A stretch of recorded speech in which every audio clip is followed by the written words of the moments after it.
Salut à toutes et à tous, je vous retrouve pour ce petit format on va dire de l'été, le temps que je finisse mon congé un peu forcé pour des bonnes raisons, en vous faisant une deuxième recommandation de film, dont j'avais fait une première avec Sugar. D'ailleurs, je suis un peu, je me demande en fait, je vais voir un peu vos retours plus tard, mais je me demande un peu si le format est vraiment idéal.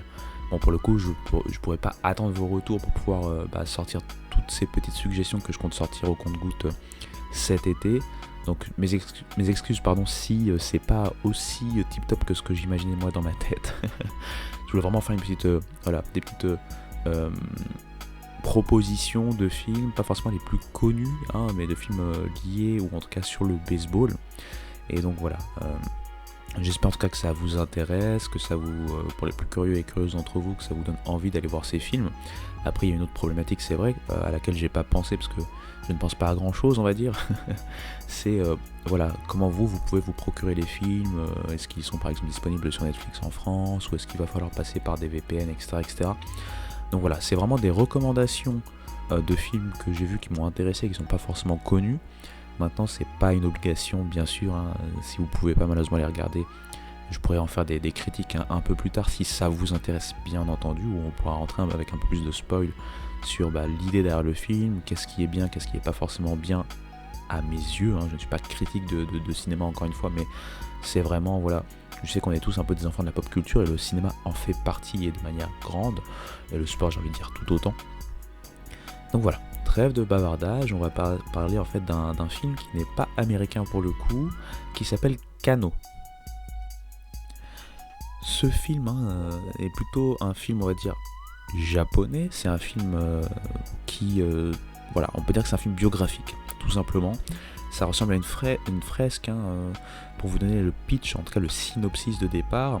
On a donc une équipe lycéenne qui vient de Taïwan et qui va en fait voyager au Japon pour en fait participer à une compétition. On peut y voir, pour ceux qui sont connaissant un peu de l'histoire du Japon, tout simplement le Koshien, puisque j'en avais parlé dans une de mes vidéos, mais lorsque le Japon a donc eu cette ambition de devenir un empire de l'Asie de l'Est, on va dire, en annexant notamment la Corée pour ne parler que d'elle, en fait forcément ils ont également intégré ces pays à leur propre culture et à ce qu'ils mettaient en place par rapport on va dire aux prémices de leur pop culture. Le baseball était déjà en train de prendre une place énormissime dans l'Asie de l'Est et du Sud-Est, et notamment donc bien sûr au Japon. Et ils avaient mis en place depuis les années 20 le fameux tournoi Koshien. Donc ce tournoi lycéen, il y a deux occurrences, une au printemps, une à l'été. Et donc l'occurrence de l'été, c'est la plus connue, c'est une sorte de tournoi national lycéen tout simplement. C'est le plus gros événement au Japon en termes de baseball. Et donc ce film reprend un peu cette histoire, ces faits historiques, dans le sens où cette équipe de Taïwan tout simplement va devoir un peu non seulement faire cette compétition face au lycée japonais, mais aussi quelque part répondre de quelque chose de bien plus politique au final. Donc ça se décompose sous la forme de vraiment d'une grosse fresque un peu historique, un peu drame on va dire.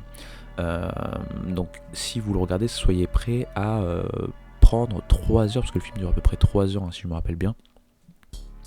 Je l'ai vu il y a quand même au moins maintenant 4-5 ans, donc j'ai moins de souvenirs par exemple que Sugar, que j'ai vu déjà au moins 2-3 fois. Mais pour le coup c'était vraiment un film qui certes a quelques longueurs, je vais pas vous mentir, mais qui grâce à la force des personnages, notamment, j'ai pas envie de vous spoiler, grâce à la force des personnages, notamment certains personnages en particulier, moi ça m'a tenu vraiment en haleine tout au long du film, malgré donc cette longueur.